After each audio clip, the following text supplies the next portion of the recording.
Nellore municipal commissioner టీడీపీకి అనుకూలంగా వ్యవహరిస్తున్నారని ఆరోపిస్తూ వైఎస్ఆర్ కాంగ్రెస్ పార్టీ నెల్లూరు జిల్లా అధ్యక్షుడు Kakani Govardhan Reddy, YCP city in charge MLC Parvat Reddy Chandrasekhar Reddy డీఆర్ఓకు మెమరాండం ఇచ్చారు. అనంతరం వారు మీడియాతో మాట్లాడుతూ నెల్లూరు మున్సిపల్ కమిషనర్ నేరుగా ఐటీడీపీ యాప్ను ఉపయోగించి ఓటర్ల డేటాను సర్వే చేస్తున్నారని, మంత్రి నారాయణకు ఈ విషయాలన్నీ నేరుగా ఫోన్లో వివరిస్తున్నారని చెబుతూ వైసీపీ నేతలు కొన్ని ఆడియోలను బయటపెట్టారు. కేవలం టీడీపీకి చెందిన బూత్ లెవెల్ ఏజెంట్లతో మాత్రమే టెలికాన్ఫరెన్స్ నిర్వహించి వారికి ఫామ్స్ ఫిలప్ చేసే బాధ్యతలు అప్పగించడం ఏంటని వారు ప్రశ్నించారు. నెల్లూరు మున్సిపల్ కమిషనర్ టీడీపీకి అనుకూలంగా వ్యవహరిస్తున్నారని ఆరోపిస్తూ వైఎస్ఆర్ కాంగ్రెస్ పార్టీ నెల్లూరు జిల్లా అధ్యక్షుడు Kakani Govardhan Reddy, YCP city in charge MLC Parvat Reddy Chandrasekhar Reddy డీఆర్ఓకు మెమరాండం ఇచ్చారు. అనంతరం వారు మీడియాతో మాట్లాడుతూ నెల్లూరు మున్సిపల్ కమిషనర్ నేరుగా ఐటీడీపీ యాప్ను ఉపయోగించి ఓటర్ల డేటాను సర్వే చేస్తున్నారని, మంత్రి నారాయణకు ఈ విషయాలన్నీ నేరుగా ఫోన్లో వివరిస్తున్నారని చెబుతూ వైసీపీ నేతలు కొన్ని ఆడియోలను బయటపెట్టారు. కేవలం టీడీపీకి చెందిన బూత్ లెవెల్ ఏజెంట్లతో మాత్రమే టెలికాన్ఫరెన్స్ నిర్వహించి వారికి ఫామ్స్ ఫిలప్ చేసే బాధ్యతలు అప్పగించడం ఏంటని వారు ప్రశ్నించారు.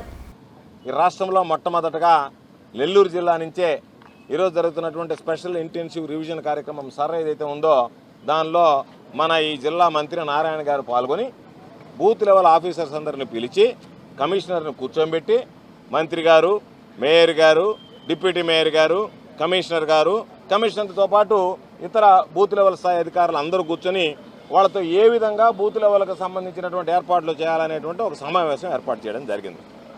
ఎన్నికల కమిషన్ విధుల్లో ఏ రోజైనా రాజకీయ జోక్యం ఉంటుందా? ప్రోటోకాల్ అనేటువంటిది తీసేస్తారు. ఎన్నికల కమిషన్ అనేటువంటిది ఎప్పుడైతే ఒక ప్రక్రియ ప్రారంభమైతే అటువంటిది బూత్ లెవెల్ ఏజెంట్లను పెట్టుకొని మీరు మీటింగ్లు పెట్టుకుంటే మాకు అభ్యంతరం లేదు. మీ పార్టీకి సంబంధించినటువంటి వ్యక్తుల్ని ఇరు పార్టీలకు సంబంధించి సంధానకర్తలుగా వ్యవహరించి న్యాయబద్ధంగా చట్టబద్ధంగా అర్హత కలిగినటువంటి ఓట్లు ఇవ్వాలనేటువంటి లక్ష్యంతో అనర్హులైనటువంటి వాళ్ళని తొలగించాలనేటువంటి ఉద్దేశంతో ఏర్పాటు చేసినటువంటి ప్రక్రియలో మీరు ఏ విధంగా జోక్యం చేసుకుంటారనేటువంటిది ఈరోజు ఈ ప్రభుత్వం సమాధానం చెప్పాల్సినటువంటి అవసరం ఉంది. మంత్రి అంటే ఎవరు? ప్రభుత్వంలో భాగస్వామి అయినటువంటి వ్యక్తి. ఈ ప్రభుత్వంలో భాగస్వామ్యుడిగా వ్యవహరించేటువంటి మంత్రి అసలు మంత్రికి రాజ్యాంగ విలువలు తెలుసా? రాజ్యాంగ సూత్రాలు తెలుసా? అసలు రాజ్యాంగం పట్ల అవగాహన ఉందా? ఎన్నికల కమిషన్ విధుల పట్ల అవగాహన ఉందా? ఏమీ లేకుండా ఈరోజు నేరుగా 22వ తేదీ ఓ సమావేశం నిర్వహించాడు. ఆ రోజు ఆయన పాపం సమావేశం నిర్వహించి మీడియాతో కూడా మాట్లాడేశాడు. బూత్ లెవెల్ ఏజెంట్లకు ఆఫీసర్లకు సంబంధించి నేను సమావేశం ఏర్పాటు చేశాను, వాళ్ళందరికీ దిశానిర్దేశం చేశాను. అసలు నీకు ఏమి హక్కు ఉంటే, ఏమి సంబంధం ఉంటే, నువ్వు ఎవరు కాకపోతే ఎన్నికల కమిషన్కి సంబంధించి విధులు నిర్వహించేటువంటి అధికారులకి నువ్వు వాళ్ళకి మార్గదర్శకాలు ఇవ్వండి, నువ్వు వాళ్ళకి సూచనలు సలహాలు ఇవ్వడం ఏంది, నీ దిశానిర్దేశంలో వాళ్ళు పనిచేయడం ఏంటంటే మీరు తెలుగుదేశం పార్టీకి సంబంధించి పనిచేయండి అని చెప్పి మీరు అన్యోపదేశంగా మాట్లాడినటువంటి పరిస్థితి ఏర్పడింది.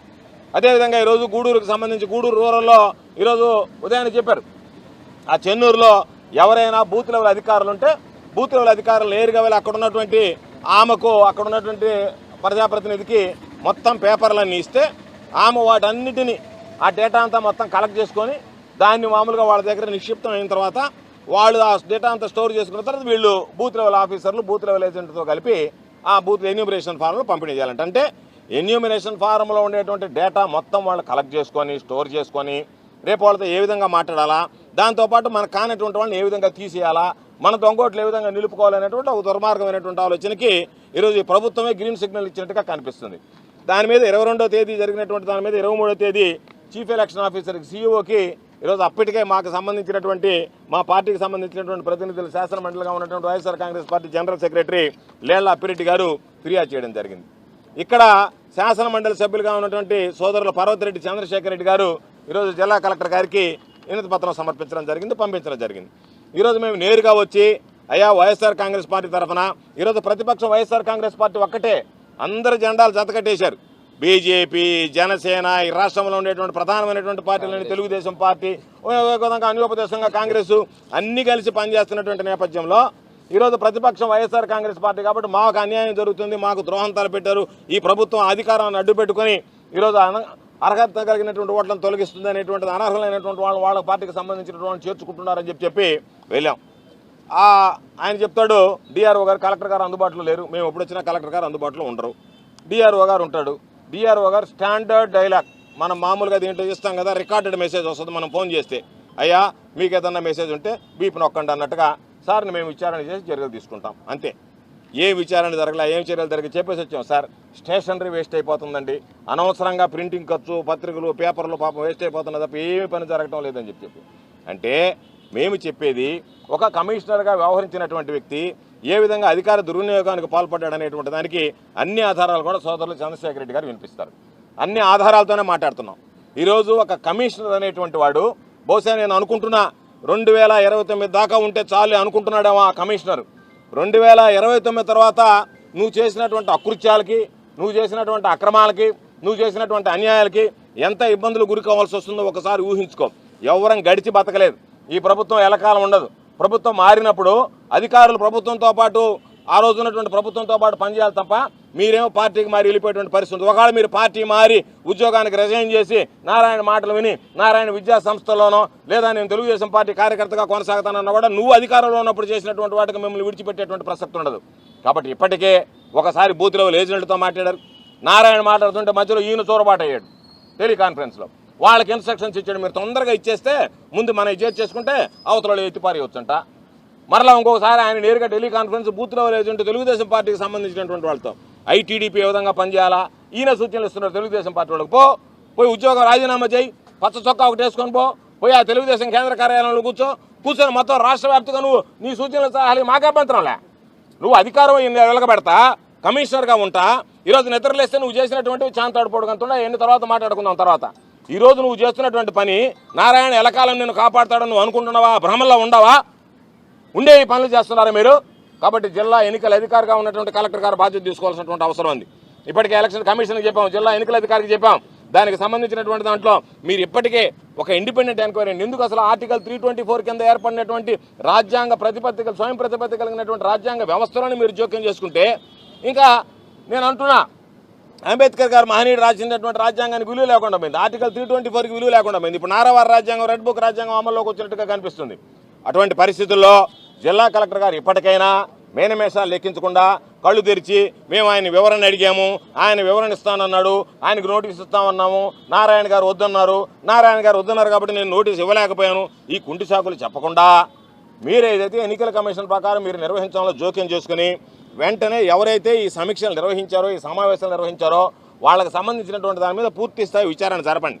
ఆ సమావేశాలు ఆర్గనైజ్ చేసినటువంటి వాళ్ళు ఎవరైతే మీకు ఒక్క నిమిషం పని ఒక బూత్ లెవెల్ ఆఫీసర్ని పిలిచి ఎవరు పిలిచారు మిమ్మల్ని అంటే కమిషనర్ పిలిచాడా? కమిషనర్ కింద ఉన్నటువంటి ఆ హిమబిందు ఎవరొక ఉంది అడిషనల్ కమిషనర్, ఆమె పిలిచిందా? ఎవరు పిలిస్తే వచ్చారు మీరంటే ఎవరైతే ఈ కార్యక్రమాన్ని ఏర్పాటు చేశారో ఈ సమీక్ష ఏదైతే రాజ్యాంగ విరుద్ధంగా జరిగిందో, రాజ్యాంగబద్ధంగా లేదో దాన్ని ఆ దానికి సంబంధించినటువంటి సమావేశం ఏర్పాటు చేసినటువంటి వ్యక్తులను గుర్తించండి. వాళ్ళని పెండింగ్ ఎంక్వైరీ వెంటనే వాళ్ళ మీద తక్షణమే చర్యలు తీసుకోండి. ఎందుకంటే స్పష్టంగా అర్థమైపోయింది అది జరగకూడనటువంటి ప్రక్రియ జరిగింది కాబట్టి దాని మీద వెంటనే చర్యలు తీసుకోండి. చర్యలు తీసుకోవడంతో పాటు వాళ్ళని వెంటనే విధుల్లో నుంచి ఏదైతే ఇప్పుడు ఈరోజు విధులు నిర్వహిస్తున్నారో విధుల నుంచి తప్పించండి అని చెప్తున్నాం. అదేవిధంగా డిసిప్లినరీ ప్రొసీడింగ్స్ ఎవరైతే వీటికి సంబంధించినటువంటి దాంట్లో జోక్యం చేసుకున్నారో వాళ్ళ మీద వెంటనే ఈరోజు విధుల నిర్వహణకు సంబంధించి కూడా మీరు దానికి సంబంధించి స్పష్టమైనటువంటి ఆదేశాలు ఇవ్వాల్సినటువంటి పరిస్థితి ఉంది. మంత్రి గారు ఏం చెప్పాడు, డిప్యూటీ మేయర్ గారు ఎందుకు పాల్గొన్నారు, వాళ్ళకి ఎందుకు పాల్గొనేటువంటి అవకాశం ఇచ్చారు, వాళ్ళ రోల్ ఏంది, వాళ్ళ ఉన్నటువంటి రెస్పాన్సిబిలిటీ ఏంది, వాళ్ళ ఆరోగ్య చేసినటువంటి చర్యలు ఏంది, వీటన్నిటి మీద కూడా విచారణ చేయాల్సినటువంటి అవసరం ఉంది. కాబట్టి వెంటనే మేము ఎలక్షన్ కమిషన్ కూడా కోరేది రాష్ట్ర స్థాయి ఎన్నికల కమిషన్ CEO గారికి కూడా ఇటువంటి తెలియనటువంటి మంత్రులు, తెలిసినటువంటి మంత్రులు అయితే పోడు, తెలియని మంత్రులు చాలామంది ఉంటారు చంద్రబాబు క్యాబినెట్లో. వీళ్ళకి పాప రాజ్యాంగ విలువలు తెలీదు, పరిపాలన ఏ విధంగా ఉంటుందో తెలీదు, అడ్మినిస్ట్రేషన్ అంటే తెలీదు, ప్రోటోకాల్ అంటే తెలీదు. బాటల మీద మామూలుగా బోర్డుల మీద పాఠాలు చెప్పుకున్నంత సులభంగా ఉంటుంది అడ్మినిస్ట్రేషన్ అంటే. మీరేదో మామూలుగా పిల్లకాయలు కాపీలు కొట్టించినట్టే ఎలక్షన్ కమిషన్ ద్వారా కూడా కాపీలు కొట్టి ఓట్లు తెచ్చుకోవాలనుకుంటే అది కుదిరే పని కాదు నారాయణ గారు. కాబట్టి ఖచ్చితంగా రాజ్యాంగబద్ధంగా నిర్వహించాల్సిందే. కాబట్టి జిల్లా ఎన్నికల అధికారికి చెప్తున్నాం, CEO గారి దృష్టికి ఇప్పటికే మా పార్టీ కేంద్ర కార్యాలయం నుంచి ఇప్పటికే దానికి సంబంధించినటువంటి ఫిర్యాదు ఇవ్వడం జరిగింది. కాబట్టి వీటిని మేనమేషాలు ఎక్కించి బుట్టబాకలు చేయకుండా వెంటనే దీని మీద దృష్టి పెట్టి ఎవరైతే ఈ చర్యలకు పాల్పడుతున్నారో జిల్లా వ్యాప్తిగా అన్ని నియోజకవర్గాల్లో కూడా మీరు ప్రారంభించండి. ఈరోజు మేము మీ దగ్గర సాక్ష్యాధారాలు ఉన్నాయి కాబట్టి కమిషనర్ ఇన్వాల్వ్ అవుతున్నాడు విధుల్లోనని చెప్పి ఆ సాక్ష్యాధారాలన్నీ కూడా మీ ముందు ఈరోజు మీడియా ముందు ఈరోజు సోదరులు చంద్రశేఖర్ రెడ్డి గారు పెట్టడం జరుగుతుంది. కాబట్టి వాటి అన్నిటికీ నారాయణ గారు సమాధానం చెప్పాల్సినటువంటి అవసరం ఉంది. ఎందుకంటే మంత్రిగా ఉన్నావు, ప్రభుత్వంలో ఒక బాధ్యతాయుతమైనటువంటి వ్యక్తిగా ఉన్నావు, ప్రభుత్వంలో భాగస్వామిగా ఉన్నటువంటి నువ్వు వీటికి సమాధానం చెప్పాల్సినటువంటి అవసరం ఉందని చెప్పి తెలియజేస్తూ వీటి మీద జిల్లా ఎన్నికల అధికారిగా ఉన్నటువంటి కలెక్టర్ గారు కానీ ఈ రాష్ట్రంలో ఉన్నటువంటి ఎలక్షన్ కమిషన్ చీఫ్ ఎలక్టోరల్ ఆఫీసర్గా ఉన్నటువంటి ఎలక్షన్ కమిషన్ ఆఫ్ ఇండియాకి సంబంధించినటువంటి సిఇఓ గారు కానీ మీరు కనుక విచారించి తక్షణమే చర్యలు చేపట్టి మాతో పాటు ప్రజల్లో ఇది పారదర్శకంగా జరుగుతుంది ఈ ప్రక్రియ ఎస్ఐఆర్ ప్రక్రియ అనేటువంటి నమ్మకాన్ని కలిగించలేకపోతే మేము ఖచ్చితంగా న్యాయస్థానానికి వెళ్తాం, న్యాయ పోరాటం చేస్తాం. దానితో పాటు వీధి పోరాటాలు చేయడానికి కూడా మిమ్మల్ని నిలువరిస్తాం. మీ కార్పొరేషన్ కార్యాలయానికి వస్తాం, కార్పొరేషన్ కార్యాలయాన్ని ముట్టడిస్తాం, జిల్లా కలెక్టర్ కార్యాలయాన్ని ముట్టడిస్తాం, జిల్లా కలెక్టర్ గారి దగ్గర కూర్చుంటాం. జిల్లా కలెక్టర్ గారు మాకు సమాధానం చెప్పేంత వరకు మరలా ఇటువంటి పొరపాటు కనుక ఈ జిల్లాలో జరిగిందంటే ముందుగానే చెప్తున్నాం, జిల్లా కలెక్టర్ గారిని స్తంభిస్తాం, జిల్లా కలెక్టరేట్ స్తంభిస్తాం, జిల్లా కలెక్టరేట్ కార్యాలయాన్ని ముట్టడిస్తాం, జిల్లా కలెక్టర్ గారి దగ్గర కూర్చుంటాం. దానికి సంబంధించి మీరు మాకు సమాధానం చెప్పి కదలాలన్నట్టుగా ఒకవేళ మమ్మల్ని కావాలంటే అరెస్టులు చేసుకోండి, కేసులు పెట్టుకోండి, జైలు వేసుకోండి, ఇబ్బంది లేదు. కానీ ఆ విషయంలో మాత్రం ఎక్కడ ఉపేక్షించేది ఉండదు అనేటువంటిది సందర్భంగా తెలియజేస్తూ తప్పనిసరిగా మీరు ఇప్పటికైనా కళ్ళు తెరిచి జరిగినటువంటి చర్యల మీద చర్యలు తీసుకోండి, మరలా ఇటువంటి చర్యలు జరగకుండా జాగ్రత్తలు వహించండి అని చెప్పి ఈరోజు జిల్లా ఎన్నికల అధికారి అయినటువంటి జిల్లా కలెక్టర్ గారికి మేము అర్థిస్తున్నాం. అధికారంలో ఏ పార్టీ ఉన్నా కూడా ఆ పార్టీకి అనుకూలంగానో లేకపోతే ప్రతిపక్షాలకి విరుద్ధంగానో చేయడం అన్నది ఎలక్షన్ కమిషన్ కనుక చేస్తే అది ప్రజాస్వామ్యం అనిపించుకోదు. ప్రజాస్వామ్యం కూని అయిన తర్వాత ఇంత పెద్ద భారతదేశంలో వ్యవస్థలు ఏ విధంగా ఉంటాయన్నది మీరందరూ ఊహిస్తే కూడా భయం వేస్తుంది. మరి ఈరోజు అలాంటి పరిస్థితులకి తీసుకెళ్లే పరిస్థితి ఏర్పడుతుంది. ఎందుకు ఏర్పడతా ఉంది? కూటమి ప్రభుత్వం అంటే ప్రధానంగా తెలుగుదేశం పార్టీకి ఇప్పుడున్నటువంటి పరిస్థితుల్లో ఎన్నికలు కనుక జరిగితే ప్రజలు ఓట్లు వేస్తారనే నమ్మకం ఎవ్వరికి కూడా లేదు.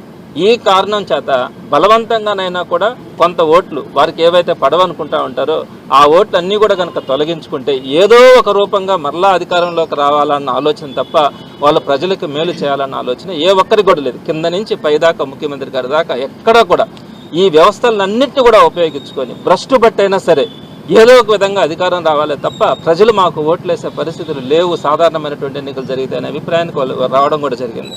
ఈ క్రమంలో ఇటీవల ఎస్ఐఆర్ అన్నది భారతదేశ వ్యాప్తంగా అన్ని రాష్ట్రాల్లో కూడా ప్రతిష్టాత్మకంగా ఈ ఎన్నికల కమిషన్ అనేది నిర్వహిస్తూ ఉన్న క్రమంలో అనేక రాష్ట్రాల్లో కూడా కంప్లీట్ అయింది. మన ఆంధ్ర రాష్ట్రంలో కూడా గత నెల 15వ తేదీ నుంచి వచ్చే నెల 14వ తేదీ దాకా, ఈ నెల 15వ తేదీ నుంచి వచ్చే నెల 14వ తేదీ దాకా ఈ కార్యక్రమం అంతా కూడా నిర్వహణ జరుగుతూ ఉంది. దీంట్లో ఏ రాజకీయ పార్టీ కూడా, అది ప్రభుత్వం కానీ లేదా అధికార పార్టీ కానీ ప్రతిపక్ష పార్టీలు కానీ ఏ ఒక్క పార్టీ కూడా దీంట్లో ఇన్వాల్వ్ కాకూడదు. కానీ వారి సహకారం కావాలంటే తీసుకోవచ్చు, వారి వెరిఫికేషన్ కోసం పక్కన ఉండొచ్చు. మేము బిఎల్ఏలను పెడతాం, ప్రభుత్వం బిఎల్ఓలను పెడుతుంది. బిఎల్ఓలు చేయాల్సిన పని వారే మొత్తం అంతా కూడా చేయాలి. మా బిఎల్ఏలు ఎంతవరకు అంటే ఎక్కడా కూడా ఇబ్బంది రాకుండా ప్రజలకు సౌకర్యంగా, ప్రజలకు ఏదన్నా అవసరమైనప్పుడు బిఎల్ఓతో కరస్పాండ్ అయ్యి వారు ఆ ప్రక్రియను సజావుగా సాగడానికి మాత్రమే మా బిఎల్ఏలు చేయాల్సినటువంటి పని ఉంటుంది. అంతేగాని బిఎల్ఏలు ఎక్కడా కూడా వారు డైరెక్ట్గా చేయాల్సిన పని ఎక్కడా కూడా ఉండదు, బిఎల్ఓలు మాత్రమే చేయాలి. అయితే ఈ క్రమంలో మంత్రి గారు ఈ నెల 22వ తారీఖున మున్సిపల్ కమిషనర్ ఆఫీస్లో ఒక మీటింగ్ పెట్టి బిఎల్ఓలకి దిశానిర్దేశం చేయడం కూడా జరిగింది. ఏ విధంగా మీరు చేయాలా, ఏ విధంగా ఓటర్స్ని యాడ్ చేసుకోవాలా, ఏ విధంగా ఓటర్స్ని డిలీట్ చేయాలని సాక్షాత్తు మంత్రి గారే పక్కన కమిషనర్ని ఒక పక్క మేయర్, డిప్యూటీ మేయర్లను కూర్చోబెట్టుకొని వారందరికీ కూడా దిశానిర్దేశం చేయడం జరిగింది. ఇది ఎన్నికల నిబంధనలకు విరుద్ధం, పూర్తిగా విరుద్ధం.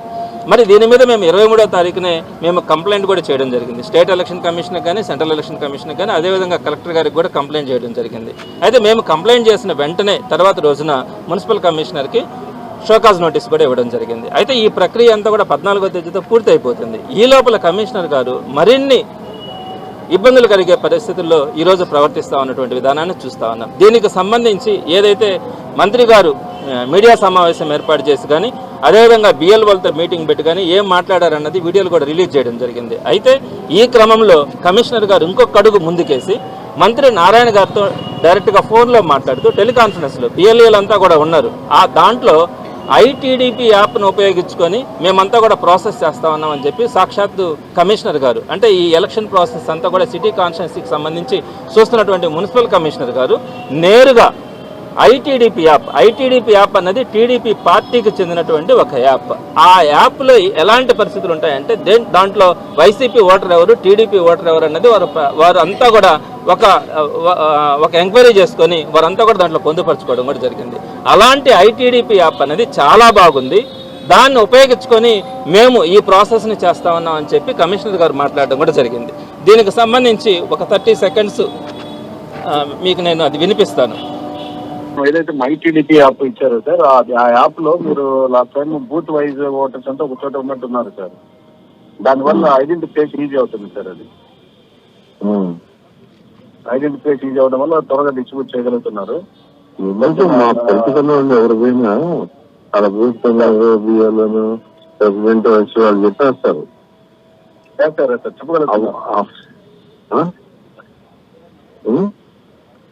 వాళ్ళు చెప్పగలుగుతారు త్వరగా ఐడెంటిఫై చెప్పేస్తారు. అవును సార్, అవును. అది చెప్తున్నానండి మన 14వ తేదీ అట్ట పెట్టుకోండి. దీంట్లో స్పష్టంగా కమిషనర్ గారు మంత్రి గారితో చెప్పడం కూడా జరిగింది. ఏం చెప్పారు? ఐటీడీపీ యాప్ ఏదైతే ఉందో, అంటే తెలుగుదేశం పార్టీ ఏ ఓటర్ తెలుగుదేశం పార్టీకి చెందిన వాళ్ళు, ఏ ఓటర్ వైఎస్ఆర్సీపీకి చెందిన వాళ్ళు అన్నది వాళ్ళ ఐటీడీపీ యాప్లో మొత్తం కూడా డేటా తీసుకొని ఉన్నారు. ఆ ఐటీడీపీ యాప్ అనేది చాలా ఎక్సలెంట్గా ఉంది. దాన్ని బేస్ చేసుకొని మేము ప్రాసెస్ అంతా కూడా చేస్తా ఉన్నామని చెప్పి డైరెక్ట్గా మంత్రి గారితో చెప్పినప్పుడు మంత్రి గారు దీన్ని యుద్ధ ప్రాతిపదికన త్వరగా కంప్లీట్ చేయండి, 1వ తేదీతో పూర్తి చేయండి అని చెప్పినటువంటి సందర్భం ఈ డైరెక్ట్గా ఫోన్ కాల్ ఇది. దీన్ని ఒక్కసారి ఆలోచించండి, ప్రజాస్వామ్యం ఎక్కడికి పోతుందన్నది. ఇంకా ఒక అడుగు ముందుకేసి కమిషనర్ గారు ఏం చేస్తున్నారంటే, మొన్నటి రోజున ఒక టెలికాన్ఫరెన్స్ నిర్వహించారు. ఆ టెలికాన్ఫరెన్స్ కూడా అంటే ప్రతి పార్టీకి కూడా ఒక బూత్ లెవెల్ ఏజెంట్ అన్నది ఉంటారు, బిఎల్ఏలు. అంటే ఇప్పుడు మాకు 248 సిటీ కాన్స్టిట్యున్సీకి సంబంధించి బూతులు ఉంటాయి. తెలుగుదేశం పార్టీకి 248 బిఎల్ఏలు ఉంటారు, మాకు 248 మంది బిఎల్ఏలు ఉంటారు. జనసేన, బీజేపీ వీరందరికీ కూడా బిఎల్ఏలు పెట్టుకోవచ్చు, వాళ్ళు పెట్టుకున్నారో లేదో తెలియదు. మేము 248 మంది బిఎల్ఏల లిస్టు, వాళ్ళ ఫోన్ నెంబర్స్ అవన్నీ కూడా కమిషనర్ గారికి ఇచ్చాం. ఇది ఇచ్చి కూడా నెల రోజుల క్రితమే ఇచ్చాం. ఏ బూత్లో ఏ ఏజెంట్ బిఎల్ఏగా ఉన్నారని చెప్పి మేము కమిషనర్ గారికి కూడా ఇచ్చినాం. అయితే కమిషనర్ గారు ఏం చేయాలా? పారదర్శకంగా ఉండాలన్నప్పుడు, ఒక టెలికాన్ఫరెన్స్ నిర్వహించాలనుకున్నప్పుడు అందరు బిఎల్ఏలతో నిర్వహించాలా. అలా కాకుండా టీడీపీకి సంబంధించిన బిఎల్ఏలకు మాత్రమే టెలికాన్ఫరెన్స్ పెట్టి, ఆ టెలికాన్ఫరెన్స్లో ఏం పెట్టినారో కూడా నేను ఇప్పుడు మీకు వినిపిస్తాను. ఆ టెలికాన్ఫరెన్స్లో ఏం చెప్పారు? మీరు త్వరగా వెళ్ళండి, మీ ఓట్లన్నింటినీ కూడా ఎన్రోల్ చేయించేస్తాం, మీరు ఫామ్స్ బిఎల్ఓల దగ్గర నుంచి తీసుకెళ్ళండి, ఆ బిఎల్ఓల దగ్గర నుంచి తీసుకెళ్ళి మీరే ఫిలప్ చేయండి, మీరే తీసుకొచ్చి ఇచ్చేసి బిఎల్ఓ దగ్గర. అంటే మామూలుగా బిఎల్ఓనే ఇంటింటికి వెళ్ళి చేయాలా. అలా కాకుండా ఆయన చెప్పేది ఏంటంటే, బిఎల్ఓ రాడు, మీరే అప్లికేషన్స్ తీసుకోండి, మీరే ఇళ్ళకు పోండి, మీరే ఫిలప్ చేయండి, మీరే తీసుకొచ్చి బిఎల్ఓ దగ్గర ఇవ్వండి, వాటన్నిటిని కూడా మేము అప్లోడ్ చేస్తాం. మీ బిఎల్ఏలు, టీడీపీ బిఎల్ఏలు ఎక్కడెక్కడ వీక్గా ఉండారో కూడా ఆయన దాంట్లో చెప్పారు. పలానా దగ్గర వీక్గా ఉన్నారు, మీరందరూ కూడా యాక్టివ్ కండి అని చెప్పినటువంటిది. ఈ విధంగా ఎక్కడ కూడా రాజ్యాంగబద్ధంగా మనం కనుక ప్రజాస్వామ్యంలో చూసుకుంటే ఎక్కడ జరిగినటువంటి పరిస్థితి ఒక్క ఈ మన జిల్లా లేదనుకుంటే మన నెల్లూరు సిటీ కాన్స్టిట్యున్సీలోనే ఇటువంటి పోకడలు కనపడతా ఉన్నాయి. దీనికి సంబంధించిన ఆడియోని కూడా నేను మీకు వినిపిస్తాను.